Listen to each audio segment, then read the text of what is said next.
Hello అండి, welcome to my channel మన ఇంటి వంట. అదిగోండి బంగాళదుంప ఇగురు వేస్తున్నాను అన్నాను కదా. ఇదిగోండి బంగాళదుంప ఇగురు ఇలా ఉంటే చాలు, మనకు అన్నంలో కూడా కలిసిద్ది.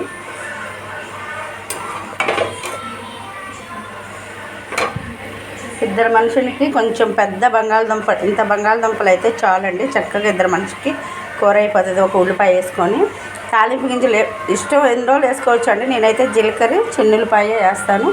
జీలకర్ర చిన్నులపాయ, ఉల్లిపాయ, పచ్చిమిర్చి, బంగాళదుంప ఇదేనండి వేసేది. కరివేపాకు, కనీసం ఎండుమిరపకాయ కూడా వేయను నేను. మరి పిల్లలు మరి వాళ్ళకి అట్లా అలవాటు అయిపోయింది.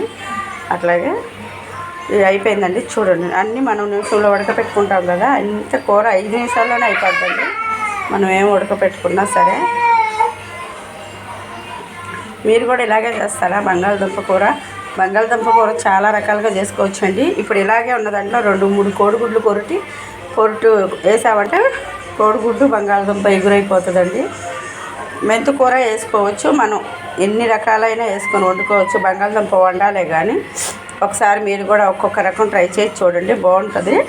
ఉట్టి బంగాళదుంపే కాకుండా, కాకపోతే ఈరోజు శనివారం మా అబ్బాయి కోడిగుడ్డు తిన్నా అన్నాడని చెప్పేసి నేను ఉట్టి బంగాళదుంపే వండేసాను. లేకపోతే కోడిగుడ్డు కూడా వేస్తే భలే ఉంటుందండి పొరుటు. ఒకసారి మీరు కూడా విడిగా ఉన్నప్పుడు విడి రోజులప్పుడు వేయండి, బాగుంటుంది. ఓకేనా? అలాగే లైక్ చేయండి, షేర్ చేయండి, సబ్స్క్రైబ్ చేసుకోండి. ప్లీజ్ సపోర్ట్ చేయండి. కొత్తగా మన ఛానల్ ఎవరైనా చూస్తుంటే సబ్స్క్రైబ్ చేసుకోండి. ఓకేనా? బాయ్.